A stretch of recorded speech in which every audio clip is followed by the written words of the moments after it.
Welcome to the Quiet Becoming. Tonight we start where most never dare to look. Deep beneath your polished words, beneath the roles you perform, beneath even the secrets you've told in whispers. There's a part of you that stays silent. It waits until you're alone. It stirs late at night, not with chaos, but with clarity, the kind that unsettles more than it soothes. You probably won't survive pretending it's not there. And maybe, just maybe, it's time you stop pretending. So, before you get comfortable, take a moment to like the video and subscribe, but only if you genuinely enjoy what I do here, and share your location and local time in the comments. You're not alone tonight, even if it feels like it. Allow the noise to fade, the stillness to bloom, and together, we'll begin. There's a part of you never name, not in conversations, not in journaling, not even in your own inner monologue. You might joke around it, you might flirt with the edge of it, you might frame it as curiosity or instinct or just that part of your personality. But deep down, you know there's something more. A current, a heat, a darkness that isn't evil but isn't easy either. It comes in flashes, an image, a feeling, a desire that makes no sense and yet feels entirely yours. You push it down, you distract yourself, you tell yourself you've outgrown it, you confuse that suppression with maturity. But that part of you, the one that you pretend doesn't exist, it's not going anywhere. Carl Jung didn't call this darkness sin. He didn't moralize it. He didn't tell you to destroy it or disown it. He named it the sexual shadow. And he told the truth no one else would. What you fail to make conscious will rule your life, and you will call it fate. And this is where it begins. Not with lust, not with deviance, not with shame. It begins with the energy inside you that wants to move, to express, to claim, to surrender. It's the part of your psyche that remembers what it means to be alive without apology. And when that part is forced into silence, it doesn't die. It waits. You know this already. You've seen it. In the way your stomach tightens when someone sees through you. In the moment you feel desire, then guilt. In the images that surface uninvited, unchosen, unrelenting.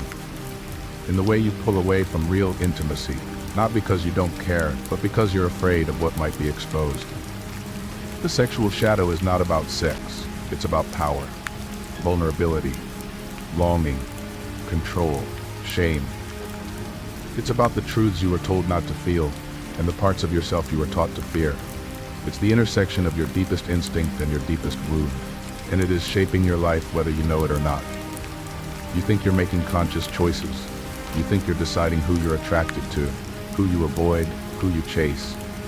But under the surface, the shadow moves. It influences your relationships, your behavior, your sense of self, your avoidance, your hunger, your silence. You start to wonder, why do I always sabotage intimacy? Why do I crave what hurts and run from what heals? Why do I feel disconnected, numb, ashamed? And the answer is not because you're broken, it's because you're divided, split between the version of you that performs and the version of you that waits. The version that desires and the one that denies. The version that feels and the one that disappears. Jung understood this better than most.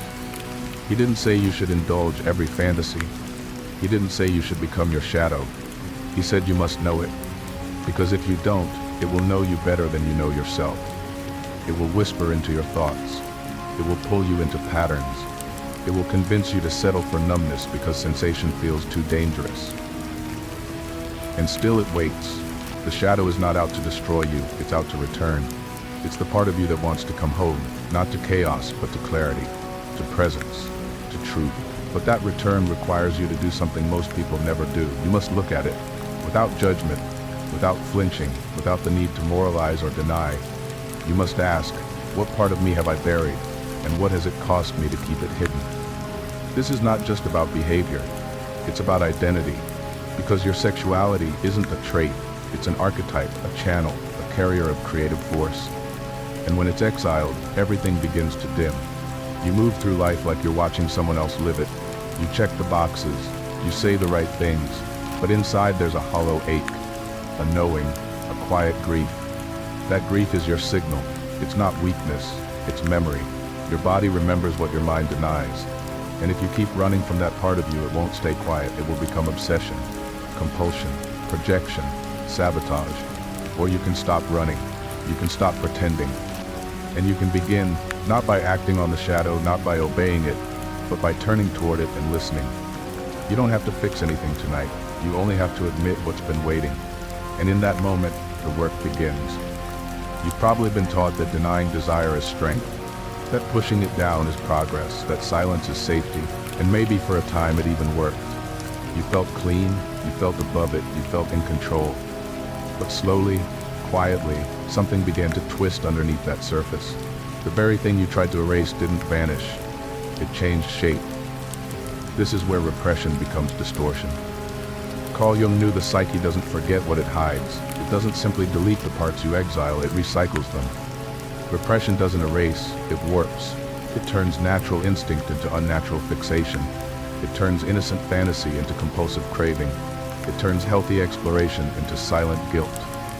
And in this turning, your sexual energy becomes unrecognizable to you. It might show up as obsession, irrational hunger for someone or something you barely understand. It might show up as addiction, a compulsive pull toward images, experiences, or patterns that offer momentary escape but leave you emptier each time.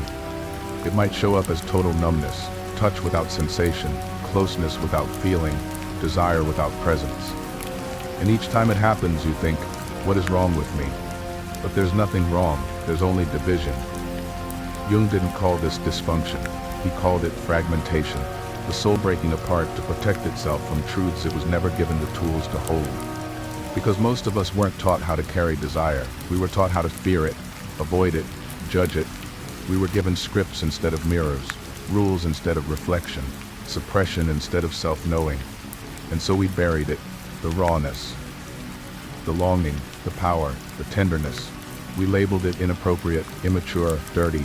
We silenced it, hoping that would make us more enlightened, more evolved, more lovable. But what actually happened was this: our deepest instinct got exiled. And the moment that happened, it began to twist into something darker. Not because it was dark, but because it was alone. Shadow is never born, it's made through silence, through avoidance, through the ache of never being seen as whole. And when that shadow forms around your sexual self, the effects ripple everywhere. You chase people who don't love you. You confuse love with performance. You numb out during sex. Or worse, you disconnect from your body entirely.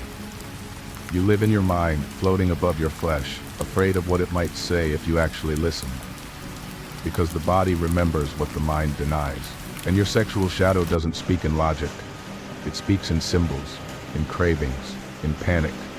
In dreams you wake from sweating and ashamed. In fantasies you didn't choose and don't understand. In sudden jolts of energy that feel both sacred and terrifying. This is not brokenness. This is your soul trying to reconnect with itself. The distortion you feel isn't because the desire is wrong. It's because it's been reshaped by years of exile. When you push away your longing, you push away your clarity, and when clarity leaves, chaos enters. Jung believed that repression always returns, but never in its original form. What you've silenced doesn't stay silent. It comes back as fate, as pattern, as self-sabotage. As that moment where you find yourself doing the very thing you swore you'd never do again. And you don't know why, but your shadow knows, because it's still alive, still watching, still waiting to be acknowledged. That moment you snap at the partner who sees you too deeply. That glance that lingers too long on a stranger. That need that won't be spoken but keeps circling inside you. These aren't random, they are echoes, signs, clues.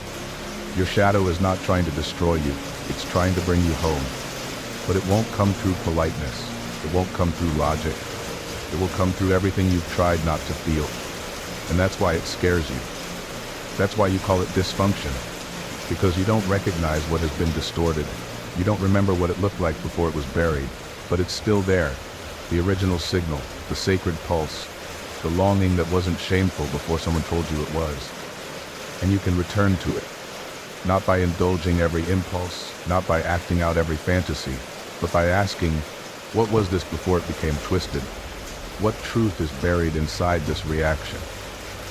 What part of me is trying to wake up? The answers won't come all at once, but the asking itself is the beginning.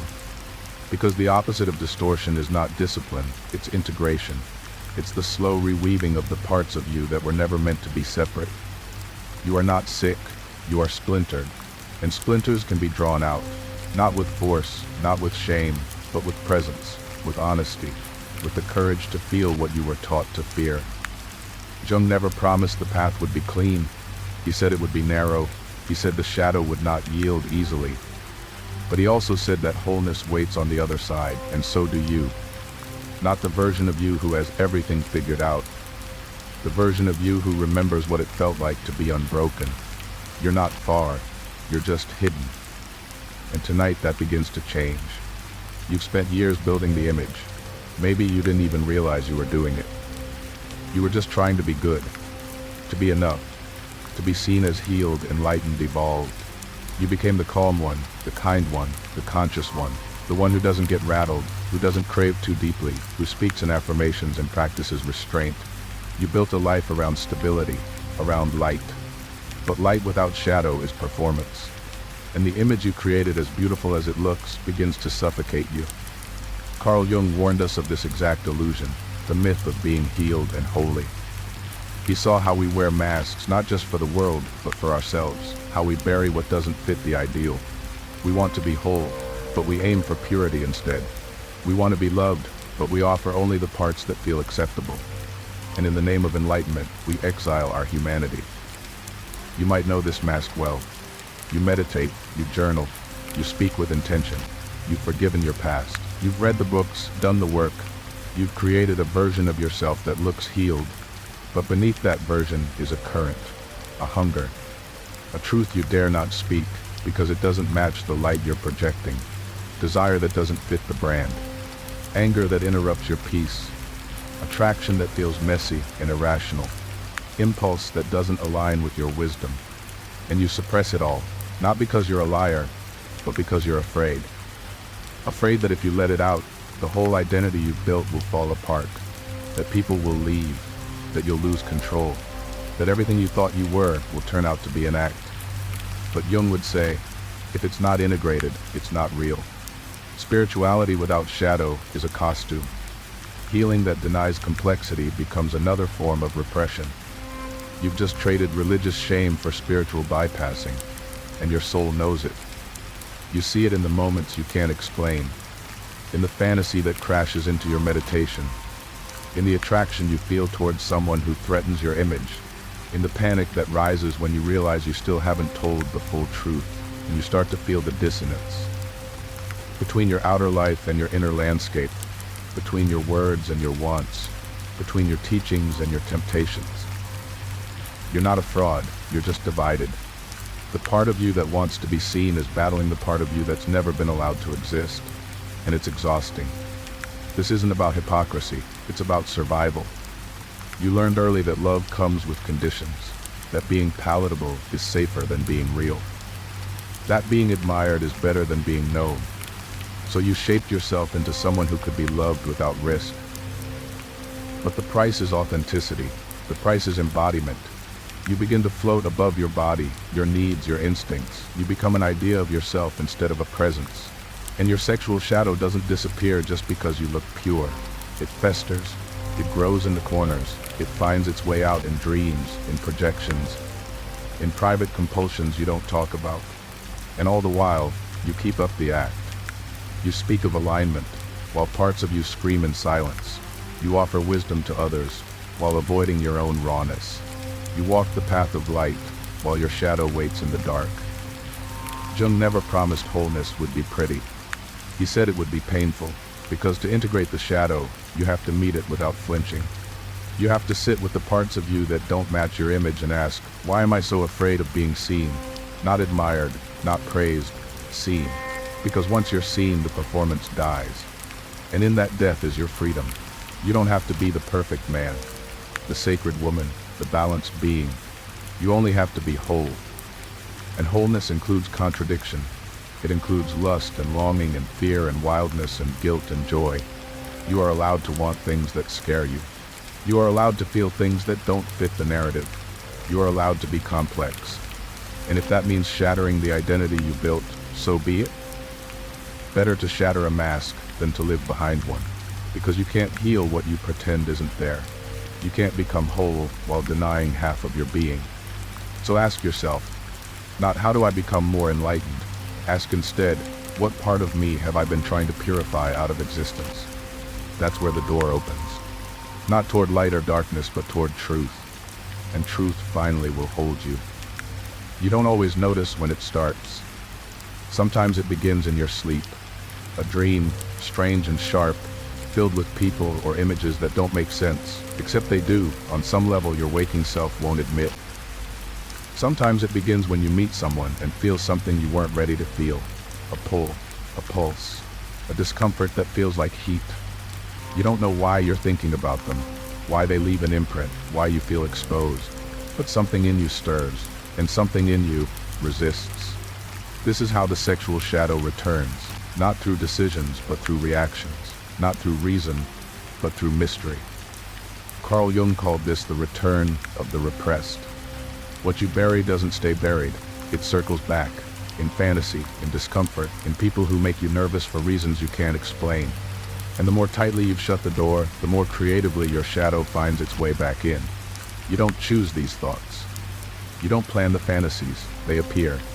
And your first instinct is usually shame. You pull away, you ask, what's wrong with me?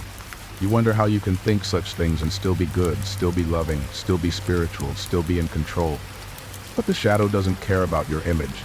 It's not trying to ruin you, it's trying to return to you. And it will do whatever it takes to get your attention. It might show up as desire, raw, unfiltered, sudden, or as fear.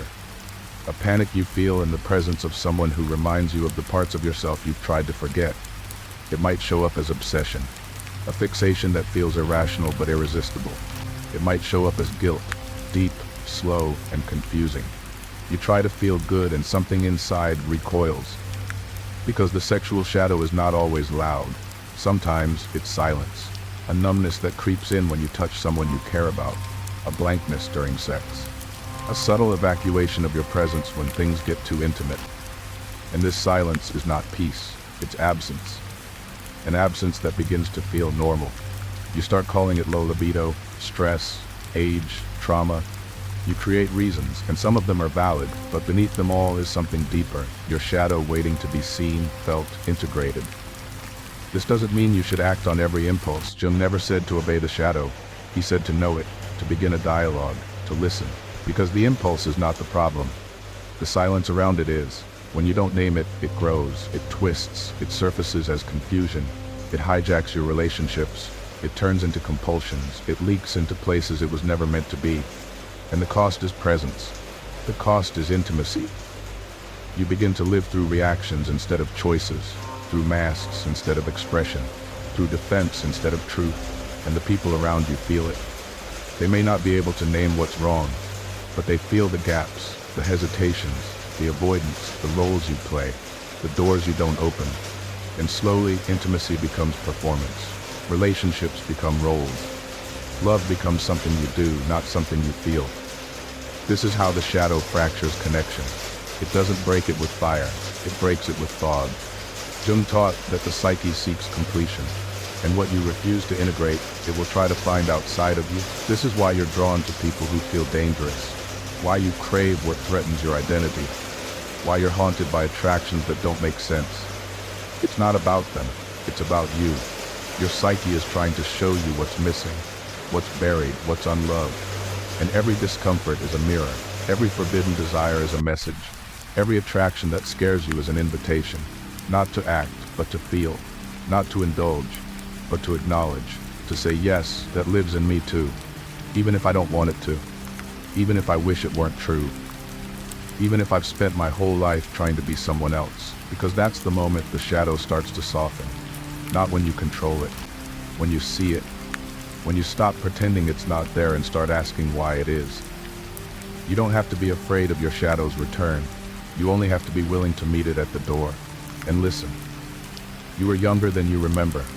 Maybe 5, maybe 10, maybe just old enough to feel something shift inside your body before you even had the words to name it.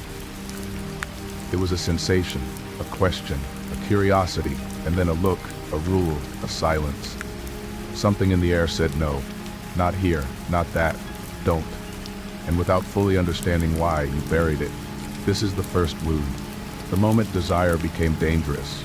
Not because it hurt anyone, not because it was wrong, but because the world around you didn't know how to hold it, because the adults around you had long buried their own shadows and couldn't meet yours with presence, because culture told them what to fear, and they passed that fear to you.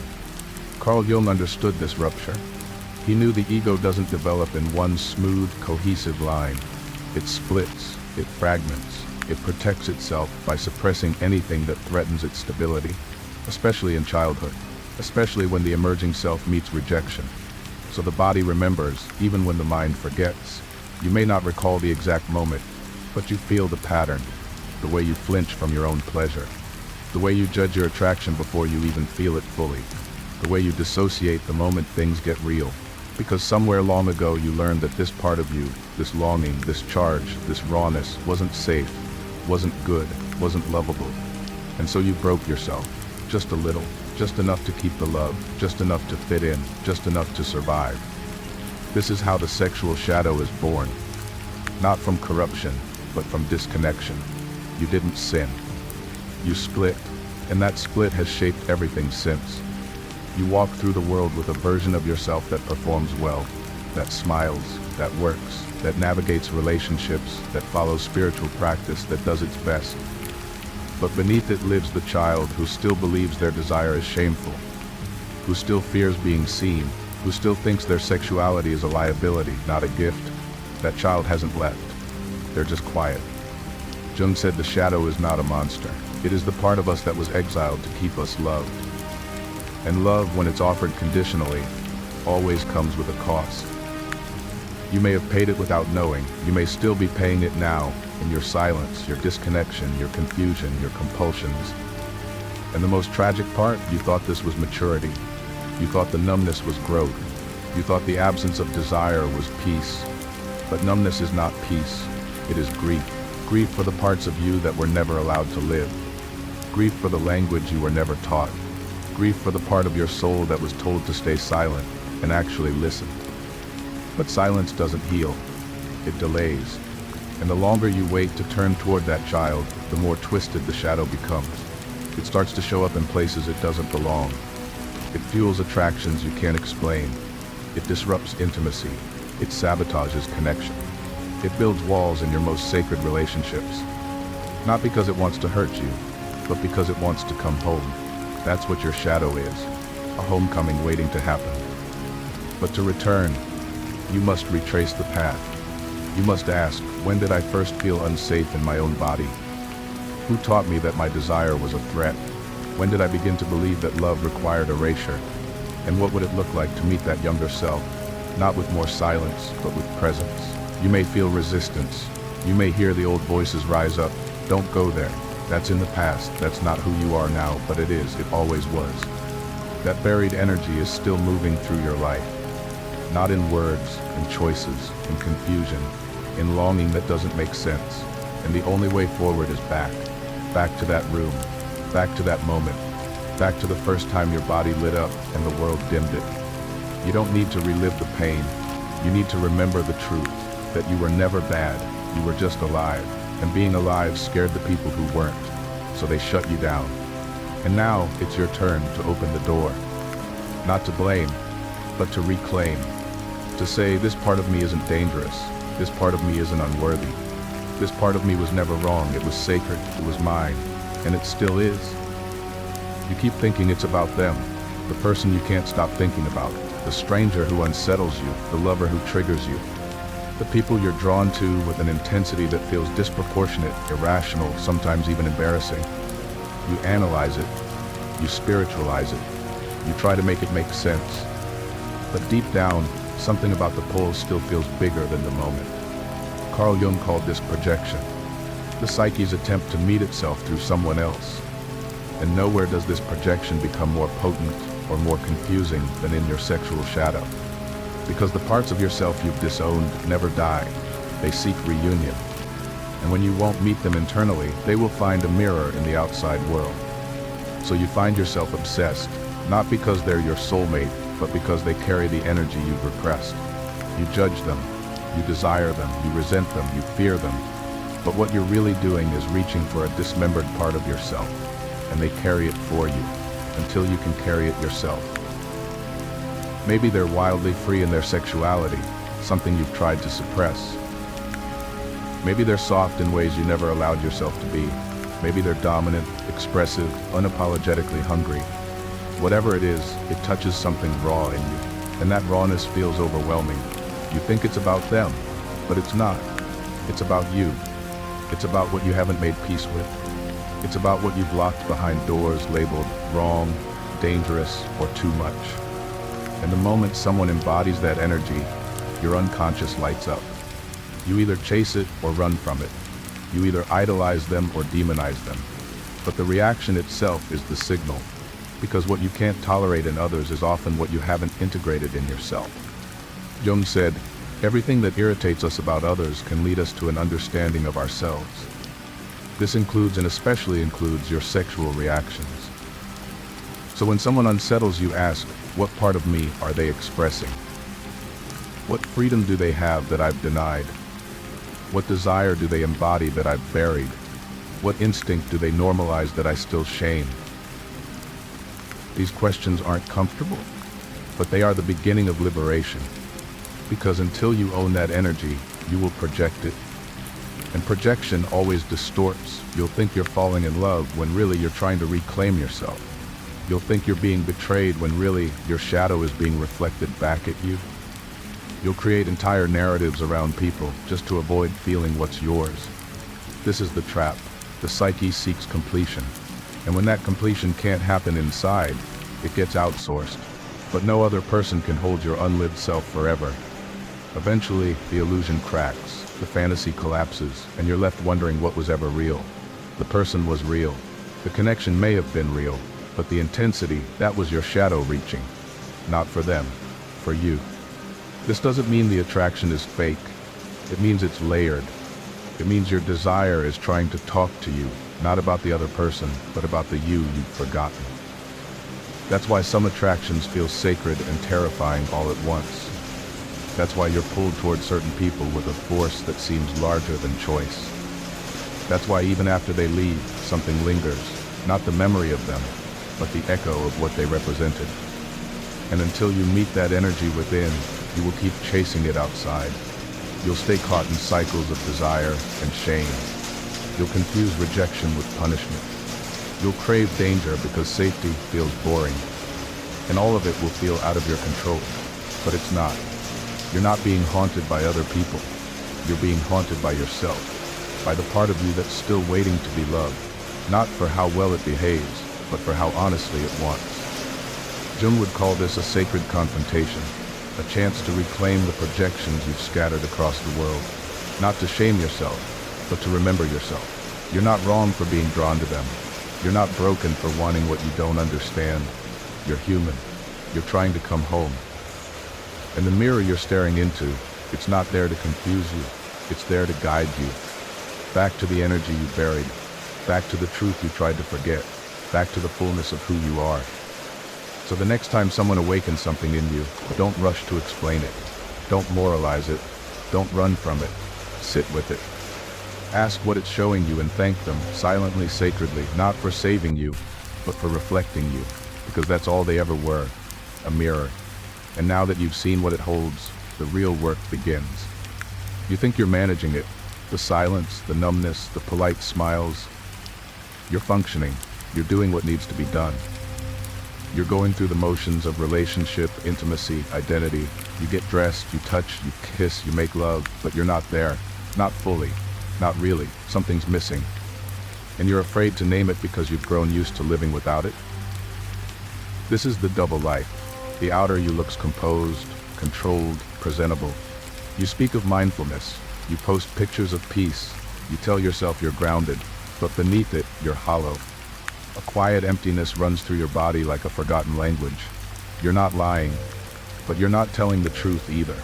You've just become incredibly good at performing. Carl Jung said, people will do anything, no matter how absurd, to avoid facing their own soul. And so we perform, we intellectualize, we analyze, we explain, we construct perfectly reasonable lives. But deep within, the unreclaimed parts of us begin to rot. And the rot doesn't always smell. It doesn't always announce itself.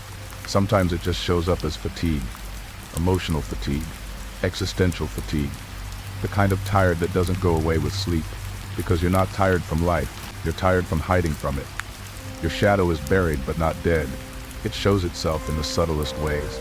The pause before intimacy, the tension in your jaw when someone sees you too clearly, the scrolling, the overeating, the endless self-improvement, the disconnect you feel when your body is touched like it's just an object moving through space.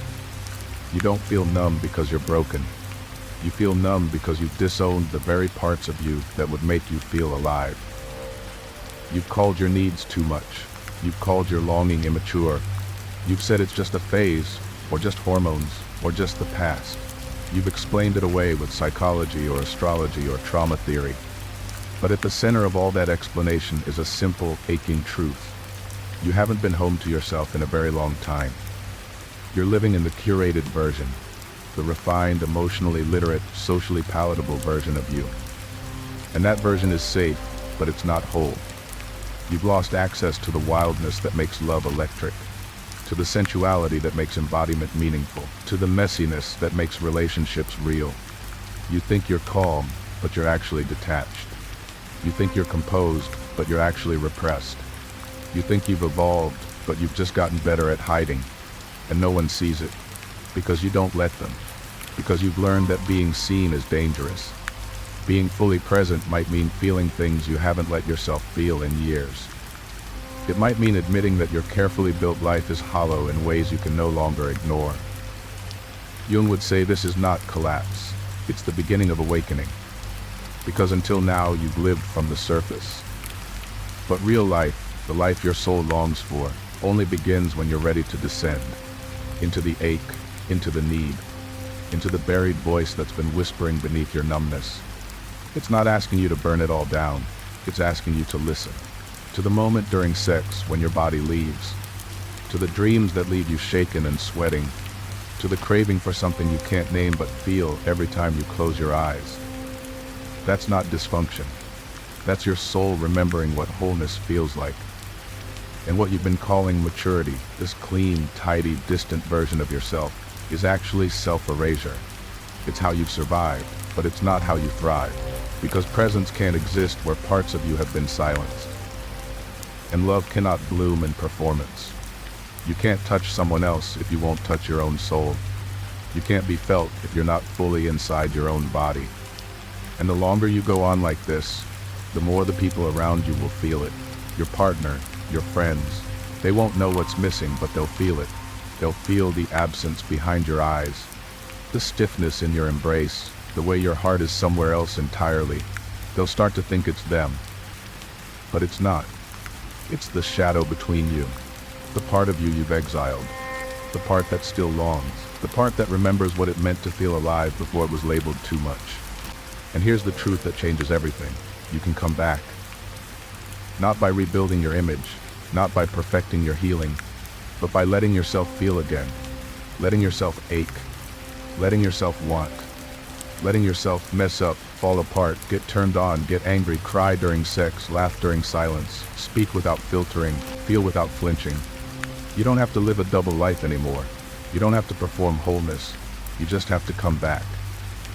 Piece by piece, breath by breath, moment by moment. And in that return, your numbness will begin to thaw. Not all at once, but enough to remind you, you were never meant to disappear.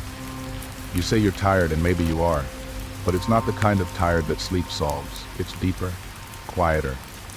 You move through your day with a muted energy, checking things off, showing up, doing what's needed. But somewhere along the way, you stopped expecting to feel joy, real joy, the kind that floods you without reason, the kind that feels like fire and breath and awe. This is what Jung warned us about, not the dramatic collapse, but the slow erosion of aliveness. And most people don't even notice it happening, because they've mistaken the absence of chaos for peace. They've called the slow death of the soul adulthood, maturity, being realistic.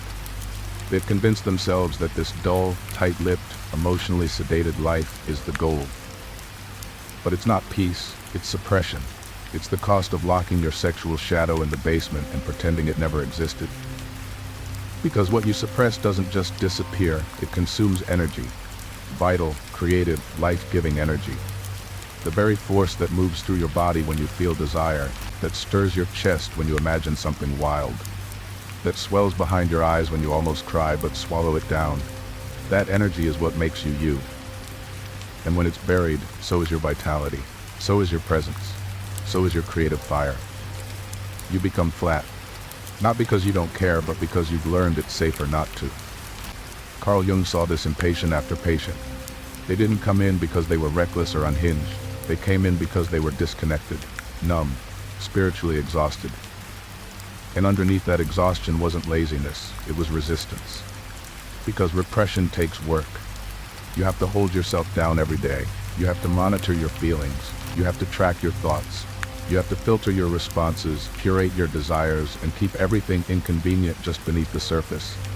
It's constant effort, and it's draining. You call it burnout.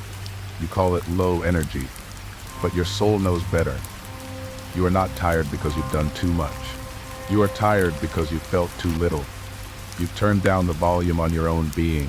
You've silenced the longing. You've muted the ache. You've told yourself you're fine over and over until you believed it. But fine is not the goal. You weren't made for fine. You were made for full. Jung said that what we call neurosis is often the result of someone avoiding legitimate suffering. And your suffering is legitimate. The grief of being disconnected from yourself. The pain of never being fully known. The ache of never allowing your body to feel the way it's meant to feel. That suffering is real. But instead of moving through it, you've avoided it. You've built walls, routines, roles, and the world has rewarded you for it. You seem well-adjusted, grounded, mature, but inside there's a slow unraveling. You find it harder to feel awe, harder to be surprised, harder to get aroused, harder to say what you want, if you even know what that is anymore. Because when you suppress one kind of desire, you begin to suppress all of them. That's the cost of denying the sexual shadow. It doesn't just affect sex, it affects life, it affects everything. Your relationships become maintenance, your body becomes machinery, your day becomes survival. And it's not because you're broken, it's because you've learned to be safe instead of alive. But the shadow never forgets, it waits, it whispers, it asks you questions you don't want to answer.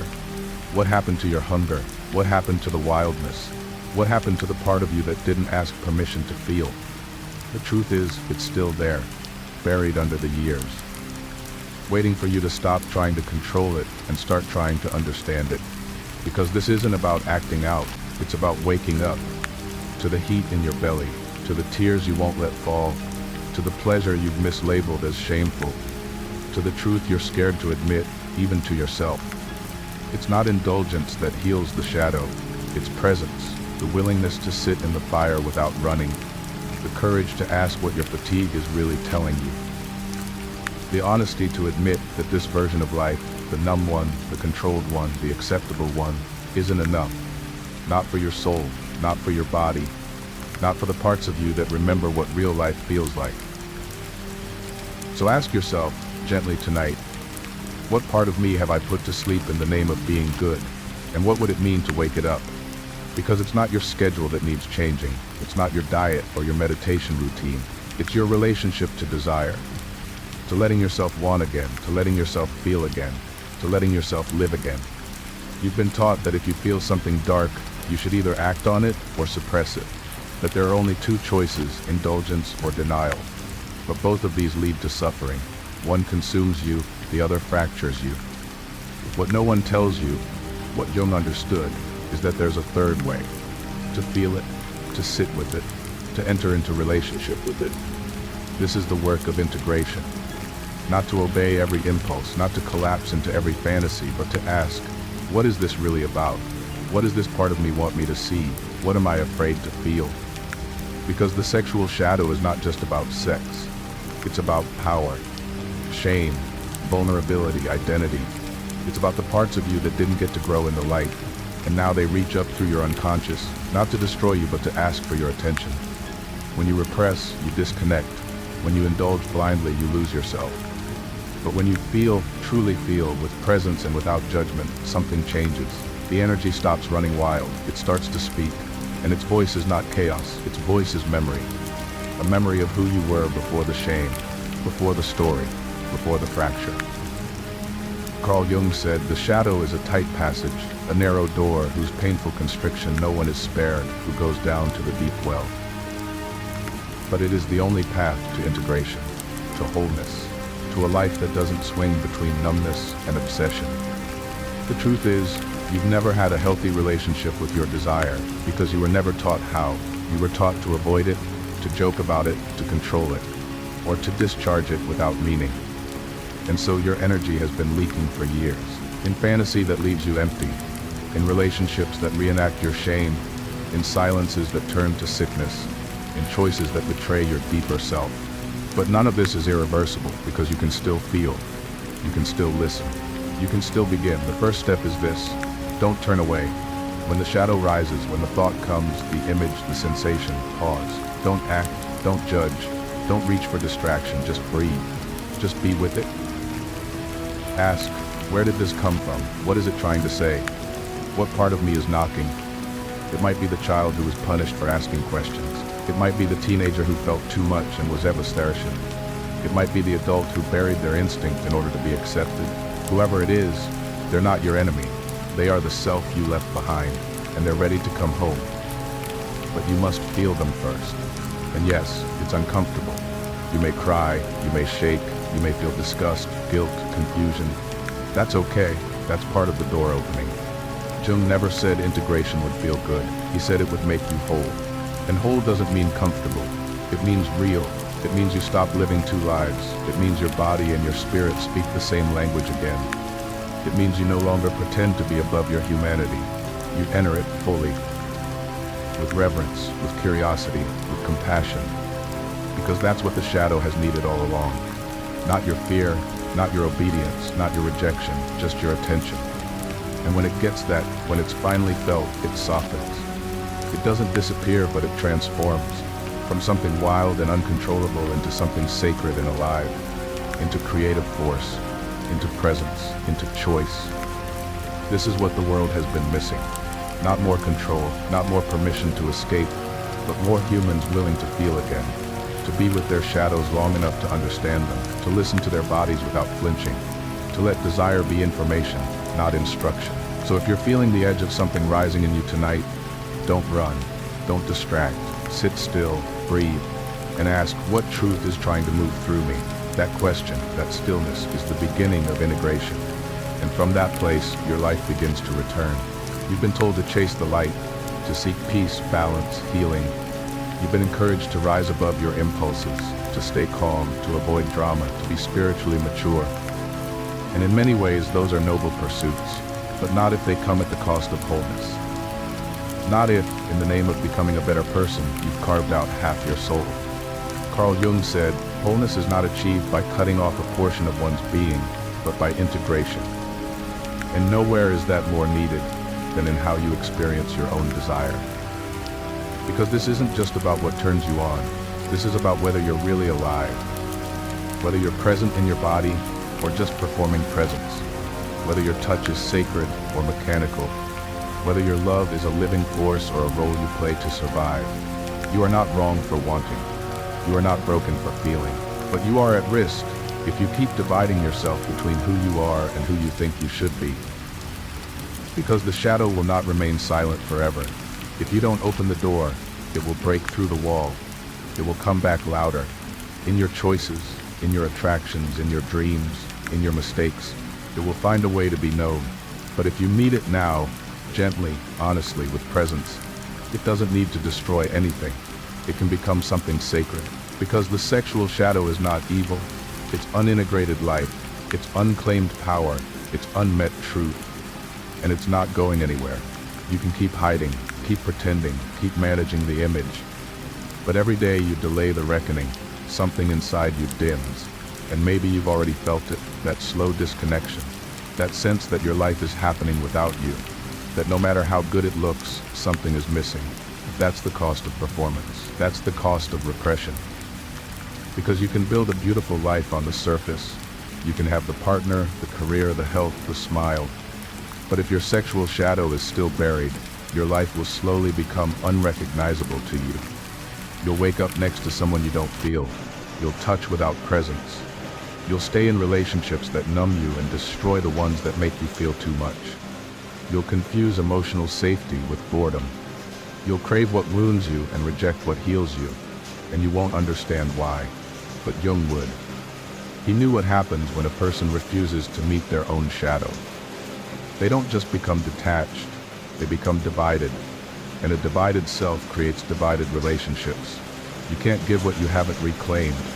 You can't connect if you're split in two. You can't touch another soul if you're still afraid of your own. And the most terrifying part? People adapt to this. They make numbness normal. They call it stability. They call it maturity.